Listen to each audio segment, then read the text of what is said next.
Subhanallah walhamdulillah wa la ilaha illallah wallahu akbar la haula wa la quwata illa billahil aliyyil azim. Asyhadu an la ilaha illallah wahdahu la syarika lah wa asyhadu anna Muhammadan abduhu wa rasuluh la nabiyya ba'dah. Allahumma shalli wa sallim wa barik ala Muhammad wa ala alihi wa ashabihi ajma'in. Qala Allah Ta'ala fil Qur'anil Karim, a'udzu billahi minasyaitonir rajim. Bismillahirrahmanirrahim. Ya ayyuhalladzina amanu taqullaha haqqa tuqatih wa la tamutunna illa wa antum muslimun. Ma'asyiral muslimin, jamaah salat subuh yang insyaallah dirahmati oleh Allah Subhanahu wa taala. Saya tidak memakai mic karena kemarin juga ada yang komplain dari belakang, katanya suaranya tidak jelas kalau pakai mic. Memang mudah-mudahan suara saya bisa didengar ya, mudah-mudahan insyaallah. Memang ini ada gangguan karpet belum dipasang, itu juga mengganggu sound Pak. Biasanya kalau karpet dipasang soundnya lebih empuk, lebih bagus, lebih jelas. Cuma karena situasinya memang belum memungkinkan untuk pasang karpet, ya kita nikmati aja yang adanya. Ya, pada pagi hari ini saya ingin menyampaikan satu hal ya terkait yang sudah rutin kita lakukan tapi tidak pernah ada akhir-akhirnya. Walaupun kadang sudah tahu tapi cenderung lupa biasanya. Rasulullah bersabda, "Innama ju'ilal imamu liyutamma bihi fala tahtalifu alaih." Jadi ini adalah satu hal yang diperintahkan oleh Rasulullah kepada umatnya, kepada kita semua yang ada di sini juga, bahwa imam itu diadakan, imam itu ditunjuk gitu untuk apa? Untuk diikuti. Nah, ini untuk diikuti imam sholat juga sebagai makmum mengikuti imam. Nah, nanti kita lihat kita itu posisinya ada di mana. Kita mengikuti imamkah, mendahului imamkah, atau bersama dengan imamkah? Nah, nanti kita coba lihat, tapi tidak semuanya akan terbahas karena waktunya sangat pendek, tetapi saya akan menyampaikan bahwa yang namanya mendahului bersama imam atau mengikuti. Nah, kalau kita lihat yang namanya imam dalam sholat itu memang kita harus ikuti. Tapi sampai di mana? Ada dalam pengertian posisi mengikuti dalam posisi. Mengikuti imam dalam posisi. Pak, jadi kita lihat kalau kita berdirinya di depan imam, kita artinya mendahului imam dalam posisi Pak. Kalau di Masjidil Haram, kita lihat itu yang pelataran depan imam itu, depan masjid itu kan ada pelataran kosong. Pasti ada tulisan batas imam. Artinya di depan sana tidak boleh ada makmum gitu. Di depannya itu tidak boleh ada makmum, itu jelas Pak itu. Walaupun latar kosong, lahan kosong, tanah kosong, areal kosong, tidak boleh untuk sholat selagi ada imamnya di dalam masjid. Kalau di Masjid Nawawi jelas di situ, tapi kalau di Masjidil Haram karena imamnya di dalam dan memang itu spesifik khusus, kita jamaahnya melingkar, ya tidak apa-apa. Jadi kemana saja imamnya di dalam, kita bahkan ada yang menghadap ke imam kan. Kalau di Masjidil Haram, kalau imamnya pas di Masjidil Haram itu posisinya dia berdiri biasanya di pintu Ka'bah situ, di Multazam. Nah, kemudian imamnya yang seberangnya sana kan menghadap ke imam. Nah, itu nggak apa-apa Pak itu. Memang khusus hanya satu-satunya di dunia yang tempat boleh untuk kita sebagai makmum tapi menghadap kepada imamnya di situ itu. Tapi tempat lain kita harus mengikuti imam, harus ada posisinya di belakang imam, termasuk di Masjid Nabawi. Nah, apalagi tempat kita juga sama Pak. Nah, itu posisi. Nah, kemudian kalau kita berdua Pak, kita misalnya sholat berdua nih, kan ada yang tumit Pak. Jadi tumit itu yang menjadi patokan itu tumit, bukan jempol. Jadi kalau tumit kita dengan tumit imam dengan tumit makmum itu posisinya adalah sejajar, artinya kita bersama dengan imam. Itu ulama mengatakan, sebagian ulama mengatakan bahwa itu makruh, artinya boleh, tapi ya tidak afdol, kita tidak mendapatkan afdolnya sholat berjamaah gitu. Nah, apakah boleh tumit dari seorang makmum berada di depan imam? Ya tidak boleh, tidak sah, karena dia berarti mendahului imam, ada di depan posisi imam. Yang benar bagaimana? Kalau kita sedang berdua, itu adalah ada sedikit geser antara tumit imam dengan tumit makmum, harus berselisih. Gitu Pak, berselisih. Jadi makmum ada di belakang. Kadang-kadang ada mengatakan harus pas sejajar persis. Itu nggak apa-apa, boleh saja. Tetapi itu hukumnya ma'ruf menurut pandangan ulama. Jadi itu posisi. Jadi posisi yang benar adalah posisinya ada yang di belakang imam tumitnya. Kalau sedang makmumnya sendirian, imamnya satu. Tapi kalau udah berdua di belakang imam, ya itu seperti yang kita lakukan seperti ini. Itu adalah posisi kita mendahului atau bersama dengan imam atau mengikuti imam dalam posisi kita berdiri. Nah, kemudian mendahului imam yang kedua itu dalam hal takbiratul ihram. Takbiratul ihram. Jadi itu takbiratul ihram itu adalah Allahu Akbar, gitu ya. Allahu Akbar itu kalau imam sudah Allahu Akbar, ya tangan macam-macam Pak, ada yang begini ya, ada tangan begini baru begini, macam-macam lah itu kita tidak membacakan di situ. Jadi kalau imam sudah bertakbir gitu, nah baru kita ikuti Pak. Tapi kalau imam baru mengucapkan Allah, kemudian kita ikut Allah, padahal imam belum sampai akbarnya.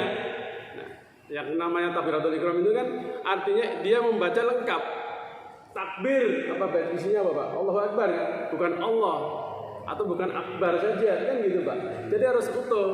Jadi selesaikan dulu imam membaca ini, takbiratul ihramnya dibaca, Allahu Akbar, nah baru kita ikuti, selesai imam sudah membaca baru diikuti. Itu ada orang imamnya belum mengangkat tangan, belum takbir, imamnya juga ada yang sudah takbir duluan gitu. Nah, selisih mungkin hanya detik saja, tetapi dia nggak sah sholatnya karena dia tidak berimam atau tidak bermakmum terhadap orang yang menjadi imam. Posisi imam itu adalah posisi dia pada saat start dia mengucapkan takbiratul ihram gitu. Jadi itu Pak, jadi itu masalah bacaan. Kemudian sama juga bacaan-bacaan antar sholat, Allahu Akbar, mungkin sujudnya, mungkin rukuknya, itu banyak imam itu banyak makmum kadang-kadang pada saat itu imam mungkin bukan agak lama sebenarnya, mungkin memposisikan tumakninahnya itu, tapi dia sudah cepet-cepet, sudah mencingkan celana atau sarungnya atau kayaknya udah diangkat begini, udah siap begini gitu. Itu banyak sekali. Jadi imam masih berdiri tegak, masih anteng saja gitu, makmum sudah begini. Nah, ini posisinya adalah sebagian ya bentuknya seperti mendahului, seperti ada sesuatu yang ditunggu-tunggu, yang ingin dikejar-kejar, yang ingin cepat segera selesai gitu. Toh pada akhirnya dia di tengah jalan juga nggak bisa berhenti duluan kan, harus tetap mengikuti imam. Nah itu sama. Jadi apakah sujud, apakah itu rukuk, kalau belum selesai imam mengucapkan takbir Allahu Akbar, ya jangan diikuti Pak. Karena kalau enggak berarti itu adalah bersamaan dengan imam atau bahkan bisa mendahului imam. Kita enggak mendapatkan afdolnya sholat berjamaah kalau bersamaan. Tapi kalau mendahului, ya betul saja, enggak boleh. Apalagi tidak melakukan sujud, tidak melakukan rukuk kan itu Pak. Nah, ada juga yang kadang-kadang sholat makmum itu ya tidak mengikuti imam. Kenapa? Ya mungkin karena kelelahan gitu ya, tertidur gitu. Itu banyak, apalagi kalau misalnya pas sholat di Masjidil Haram atau Masjid Nabawi itu Pak, kalau sujudnya kadang-kadang agak lama. Mungkin karena dia capek, dia banyak ibadah gitu ya. Akhirnya pas sholat taraweh malam itu sampai jam 10, jam 11 gitu. Ngantuk ya. Mungkin sujud sambil tertidur, imamnya sudah bangun, dia masih sujud lagi gitu. Saking khusyuknya kadang-kadang ya seperti itulah Pak. Itu sering terjadi seperti itu. Nah kalau begitu tentunya ya harus diulang lagi, karena kalau kita tidur tentunya ya nggak sah juga dalam sholat kan itu. Nah itu dalam posisi bacaan, jadi gerakan-gerakan imam, gerakan makmum ini harus mengikuti gerakan imam dan itu tidak boleh mendahului. Nah yang ketiga adalah dalam hal bacaan Pak.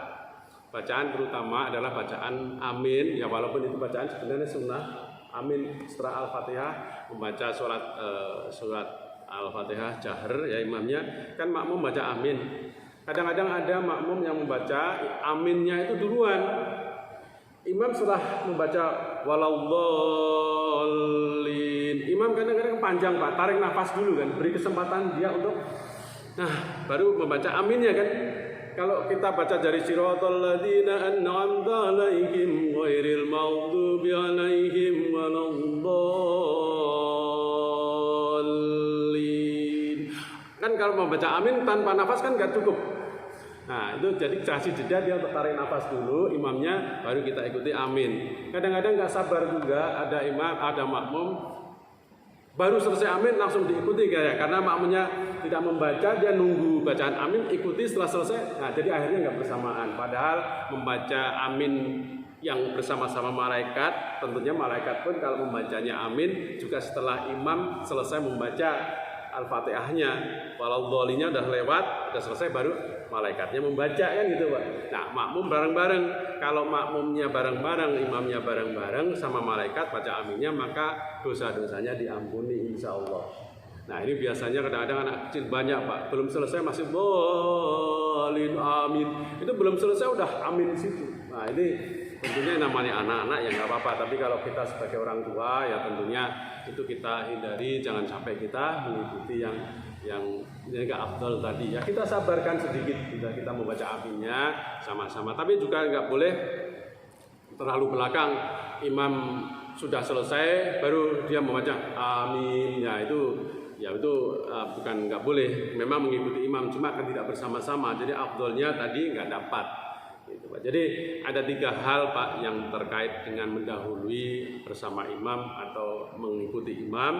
Itu adalah tentang posisi kita, kemudian kita dalam gerakan setiap sholatnya, dan kemudian terutama dalam masalah amin tadi. Nah, bacaan-bacaan tentunya itu banyak. Ya kalau bacaan dahar mungkin imam sudah selesai membaca Al-Fatihah atau kita masih belum, itu oke. Tetapi kalau ada juga mungkin makmum sudah selesai duluan, imam belum selesai. Tapi kalau sholat sir ya nggak ada masalah, karena kita kan masing-masing sudah nggak dengar begitu. Tapi kalau posisinya imam membaca jahar, itu adalah yang imam mendahului baru kita mengikutinya. Jadi itu penting sekali Pak. Jika sholat kita jamaahnya itu mendapat nilai keafdalan dalam sholat berjamaah, maka kita harus mengikuti. Kenapa demikian?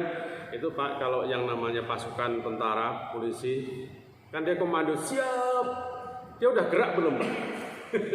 Jadi kalau siap, itu kan dia masih posisi istirahat begini, tidak baru begini kan? Nah itu kompak Pak, baru set. Nah kalau kita misalnya sholat begitu bisa barengan, wah cakep banget Pak ini. Cakep banget. Saya pernah melihat banyak kelompok orang, nggak banyak sih memang, dia musafir gitu jalan masjid, mungkin sekitar 10-15 orang. Jadi semua Pak imam dia kebetulan ngimamin posisinya karena waktunya sudah lewat waktu sholat di masjidnya, dia dan musafir sholat bersama-sama barengan itu, sujudnya bareng, rukuk bareng kompak seperti komando dari tentara. Siap, gerak. Nah kalau ada maju, jangan maju mungkin ada maju kanan, ada maju kiri, maju ke depan kan, maju gerak kan gitu. Perintahnya harus jelas dulu baru kita bergerak. Nah sama juga makmum Pak, makmum juga sama. Allahu Akbar, jangan Allah, imam masih begini, udah ikut, udah malah rukuk duluan gitu kan.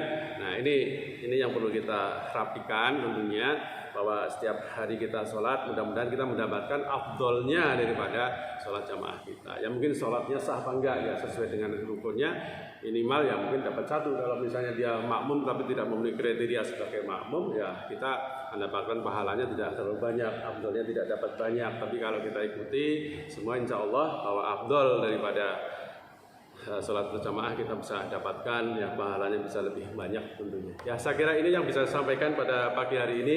Semoga ini bisa bermanfaat untuk saya terutama ya, untuk kita bersama untuk memperbaiki diri dalam setiap gerakan ibadah kita, agar kita bisa mendapatkan ridhonya dari Allah Subhanahu wa taala. Subhanakallahumma wa bihamdika asyhadu an la ilaha illa anta astaghfiruka wa atubu ilaik. Billahi taufik wal hidayah. Assalamualaikum warahmatullahi wabarakatuh. Waalaikumsalam.